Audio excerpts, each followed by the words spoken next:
বউ নাই? আচ্ছা একটা বউ তো যথেষ্ট, একটা বউ তো যথেষ্ট না। আমার ইচ্ছা কি কয়, আমার দাদাই করছে তাই বিয়া, দাদার বাপে করছে, আমার বাপে করে না, মাঝখান থেকে সে মিস করছে। মানুষ যত বড় বউয়ের সংখ্যা তত বেশি। মোগল সম্রাটের দিকে তাকাও, নবাবদের দিকে তাকাও, পত্নী উপপত্নী অভাব নাই। ছোট লোকের থাকবো একটা বউ, বড় লোকের একটা বউ থাকবো কেন? আমার তো সয় সম্পত্তির অভাব, 200 বিঘার মতো জমি, খাইবে কেটা? বউ লাগবো না? আরো অনেক বউ লাগলো, দুইটা তো থামলো না না। শোনো, বড়টা আমার বড় বউ, যাও সালাম করো।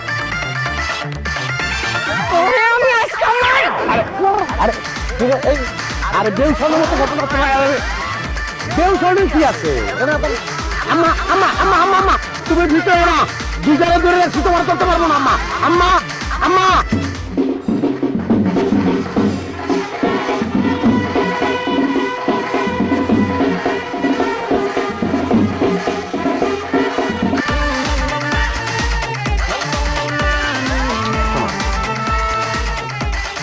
জীবনটারে এত সিরিয়াসলি নেওয়ার কিছু নেই। মানে জীবনটাকে সিরিয়াসলি নিতে না, ম্যানেজ মর্টাল মানুষ করে দেবে, এই দুনিয়াতে থাকবা না। তাহলে এই দুনিয়া নিয়ে, এই দুনিয়ার জীবন নিয়ে তুমি এত চিন্তা করবা কেন? যেহেতু এই দুনিয়ায় তুমি থাকবাই না, তো এই দুনিয়ায় তুমি একটা বিবাহিত পুরুষকে বিয়ে করলা না অবিবাহিত পুরুষকে বিয়ে করলে, এটা তো ম্যাটার করে না। একজন বিয়ে করলেই হয়। কেমন? মানুষের জীবন তো একটাই, আমি তো আরেকটা জীবন পাবো না। একটা বিবাহিত পুরুষকে আমি কেন বিয়ে করব, তার সাথে কেন সংসার করব? আমি তো আরেক জীবনে আরেকটা অবিবাহিত পুরুষকে বিয়ে করতে পারবো না, তাই না? কোথায় যুক্তি আছে, কিন্তু বিবাহিত পুরুষ তো অভিজ্ঞ, বিবাহ করছে, বিবাহের ব্যাপারে তার অভিজ্ঞ আছে। সব জায়গায় তো মানুষ অভিজ্ঞ লোককেই খোঁজে। শোনো, কাছে আসবেন না। কথা বলতে তো কাছে আসতে,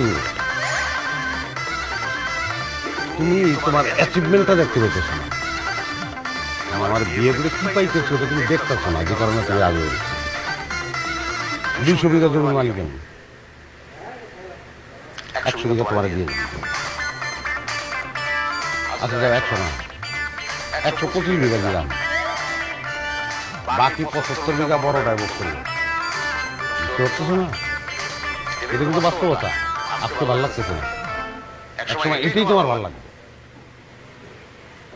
মনে করো তুমি যদি একটা হ্যান্ডসাম ফকির বিয়ে করতা, তাহলে কি হতো?